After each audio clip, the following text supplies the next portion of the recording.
Welcome हो गया तुम्हारा न्यू वीडियो के अंदर। और मेरे इस न्यू वाले इंट्रो को देख के भाई तुम लोग डरे तो नहीं ना?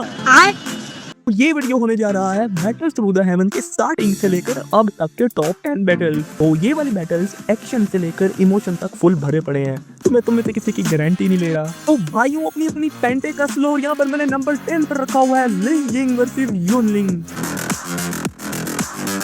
के हादोंग के बाद अगर किसी बंदे की एंट्री में दम था तो वो था लिंग यिंग। युन लंगजोंग की फाइट में सस्पेंस क्रिएट करने वाला लिंग यिंग, जो कि डार्कनेस टेक ड्यूटी की वजह शैडो मैन के नाम से भी जाना जाता है, युन लिंग को बिना सांस लिए नॉन स्टॉप इस लेगेसी के साथ मारा कि ये अपने पाँव की पोजीशन चेंज की और दे मारा, ये पोजीशन चेंज की और दे मारा। मतलब भाई ये अपने ओपोनेंट को बिल्कुल सांस ही नहीं लेने देता। और साथ में इसके हाथ में घूमता हुआ ये आइकॉनिक चाकू बिल्कुल अलग ही फीलिंग दिए जा रहा था। और यहाँ पर टॉप 9 के ऊपर आ जाता है हान फांग वर्सेस लिटिल फेरी डॉक्टर। हान फांग जो कि अपने मास्टर समेत अपने अलाइज को भी धोखा देने से नहीं जाता, इसके और लिटिल फेरी डॉक्टर के दरमियान में फाइट हो जाती है, जहां पर शवान होफा के सोल को अब्सॉर्ब करने के बाद इसका कल्टीवेशन लेवल 5 से 6 स्टार 2 जोन राइज कर जाता है। और यहाँ पर ये लिटिल फेरी डॉक्टर पर ओवर पावर दिखाया जाता है। लेकिन इस बैटल की सबसे मजे की बात तो ये थी कि यहाँ पे जो लिटिल फेरी डॉक्टर होती है वो इसकी उस तलवार को तोड़ देती है जिससे इसने अपने मास्टर को और बाकी अलाइज को धोखा दिया होता है। इसके बाद लिटिल फेरी डॉक्टर की जो हालत है वो तो खराब हो ही जाती है और असली गेम यहीं पर स्टार्ट होता है, क्योंकि जब दोनों आपस में भिड़ जाते हैं हान फांग अपनी गान का जोर लगा देता है शाओन को रोकने के लिए। यहाँ पर हमें लिटिल फेरी डॉक्टर की लॉयलनेस देखने को मिलती है कि वो शाओन के पीछे अपनी वूपल पॉइजन बॉडी तक एरप्ट कर देती है।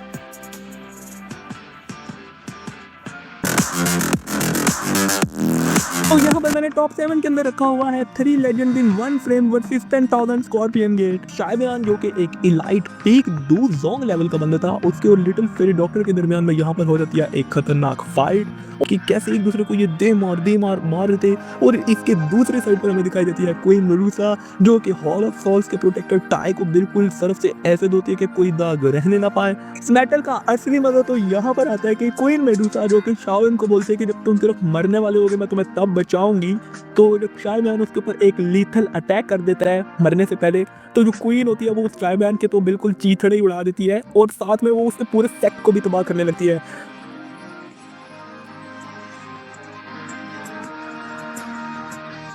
और यहाँ पर मैंने टॉप 7 के ऊपर रखा हुआ है फीतियान वर्सेस शाओन। ट्विन लाइटनिंग पवेलियन के फड्डों के बाद और युनशान के दिए हुए घाव के बाद जब शाओन चाय की चुस्की लेना जाता है, और प्रीव्यू के अंदर बहुत से लोग फीतियान को युनशान से मिसअंडरस्टैंड कर देते हैं इसके व्हाइट हेयर्स की वजह से। फीतियान को मिलने के बाद शाओन का जो रिएक्शन होता है, तीसरे में दुम, चौथे में गुम, पोयों oil.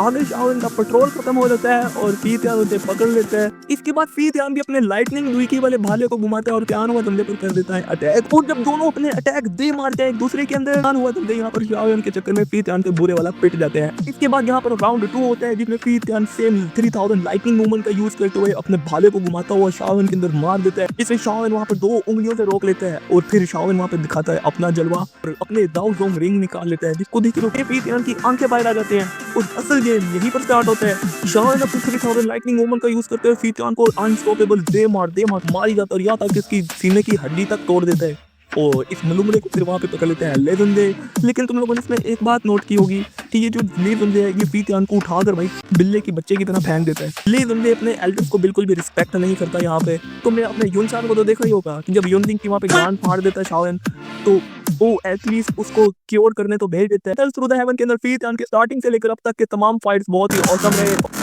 Battles through the heaven का सबसे ज्यादा अवेट किए जाने वाला arc journey to the central plains आता है टॉप 6 के ऊपर। यहाँ पे शाओन को प्रोटेक्टर वो मिल जाता है जिसको देखते ही वो उसके ऊपर टूट पड़ता है और इनके दरमियान में यहाँ पर दे मार फाइट स्टार्ट हो जाती है। और यहाँ पर 6 दूधों के स्टार्स का गैप होते हुए भी शाओन प्रोटेक्टर वो को पूरी टक्कर दे रहा था और यहाँ पर प्रोटेक्टर वो शाओन को मास्टर याओला के टाउंट मार देता है, जिसकी वजह से शाओन फर्स्ट टाइम अपने 3 फायर मिस्टीरियस चेंजेस का यूज करते हुए शाओन अपने आप को 7 स्टार दूधों पर एडवांस करके प्रोटेक्टर वो को अच्छे से बचा के अपने मास्टर याओला का बदला लेता है। और यहाँ पर जिस तरह स्टूडियो में शाओन के हेयर्स का कलर व्हाइट होते दिखाई देता है, मुझे तो लिटरली इसको देखकर गूज़बम्प्स आ गए थे। और ये वो सीन था जिसको देखकर मुझे वो वाला टाइम याद आ गया जब मास्टर याओला ने पहली बार इसकी बॉडी को पोजेस किया था। बैटल्स थ्रू द हेवन में आज तक के इमोशंस के पीक वाला बैटल जो कि युन लंडोंग में मास्टर याओ लाओ और हॉल ऑफ सोल्स के प्रोटेक्टर वो के दरमियान में होता है, और साथ में युन शान, इसका भी एंड इसी एपिसोड में हो जाता है पक्का पक्का। बीटीटीएच की ये वो फाइट है जिसमें लिटरली यार बैटल्स थ्रू द हेवन की ऑलमोस्ट ऑडियंस रो पड़ी थी, क्योंकि मास्टर याओ लाओ खुद को और शाओन को बचाने के लिए यहाँ पर प्रोटेक्टर वो से अपने एंड तक फाइट करते हैं। इसीलिए तो बीटीटीएच एक इमोशन है। मास्टर याओ लाओ खुद तक बोल देते कि शायद तुम्हें आगे मेरे बगैर जिंदगी में कंटिन्यू करना पड़े, और ये वो एक फाइनल बैटल था जिसमें युन लंडोंग की तो धज्जियां उड़ ही जाती हैं, लेकिन यहाँ पर हमारे मास्टर याओ लाओ भी एपिसोड्स पर एपिसोड्स के लिए बिल्कुल गायब हो जाते हैं बीटीटीएच से। और आगे अब तुम लोगों को मास्टर याओ लाओ देखने को तो मिल ही गए होंगे। इस बैटल का असली इंटेंस सीन तो यहाँ पर बना था जब प्रोटेक्टर वो युन शान की सोल को भी खा जाता है और मास्टर पे ओवर पावर्ड हो जाता है, और इन दोनों के दरमियान में यहाँ पर होने वाला फाइट बिल्कुल ही आज तक का लेजेंडरी फाइट रह चुका है। एक दूसरे को जिस तरह ये अटैक करके स्पेस फाड़ रहे थे और उसमें से निकलने वाली आवाज जो कि वहां पर खड़े हुए लोगों के कानों को बिल्कुल बजा रही थी। बीटीटीएच का ये वाला बैटल लिटरली भाई आज तक का लाजवाब बैटल है। टॉप 4 के अंदर मैंने रखा हुआ है queen Medusa versus Haibodong. Ice emperor अपने टाइम पर जामा एम्पायर के टॉप 10 कल्टीवेटर्स में से एक, बैटल्स थ्रू द हेवन का स्ट्रॉन्गेस्ट कैरेक्टर जो कि किंग मेडुसा मिशन पर टाइगर डेजर्ट जाता है, और यहाँ पर मेडुसा और इसके दरमियान में एक जबरदस्त फाइट होता है जिसमें हाइबोडोंग एक बार के लिए तो ओवरपावर्ड हो जाता है मेडुसा से, लेकिन जब ये दोनों लेजेंड्स एक दूसरे को मारने के लिए अपना फाइनल अटैक कर देते हैं, ये मेडुसा का फायर पाइथन और हाइबोडोंग का आइस ड्रैगन, और जैसे ये एक दूसरे के अंदर टकराने लगते हैं, तो यहाँ पर एंट्री हो जाती है हाइबोडोंग की बंदी और क्वीन मेडुसा की बहन याबे की, जिसको बचाने के लिए दोनों अपने अपने अटैक्स को चेंज करते हैं, लेकिन मेडुसा यहाँ पर फेल हो जाती है, और यहाँ पर हाइबोडोंग अपनी बंदी को बचाने के लिए अपनी बॉडी को सैक्रिफाइस कर देता है, और हाइबोडोंग का यहाँ पर ये पेनफुल साउंड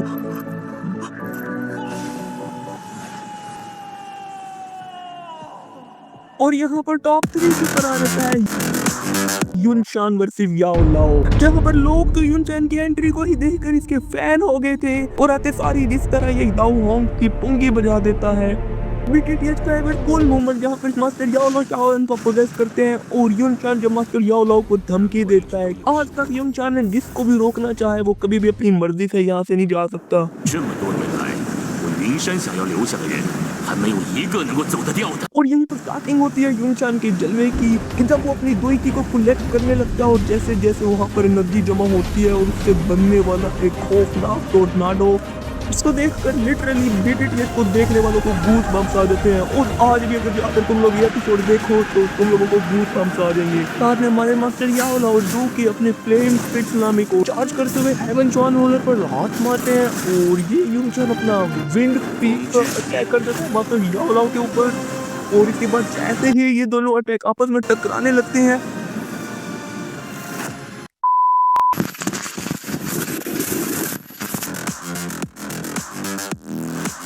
वन के ऊपर मैंने रखा हुआ है जब शाओन पहली बार अपने मास्टर से मिलता है कि मास्टर सोल लॉक चेन में कैद होते हैं, और सोल चेन उनकी एनर्जी अब्सॉर्ब कर रही होती है वहाँ। इसके बाद शाओन अपने इमोशंस को देख के कंट्रोल नहीं कर पाता, उसका रोना बाहर आ जाता है अपने मास्टर के लिए। आज तक मैंने शाओन को किसी के लिए ऐसे रोते नहीं देखा। इसके बाद वो अपने कदमों को तेज करके उनके पास बढ़ने लगता है, और याओ लाओ के पास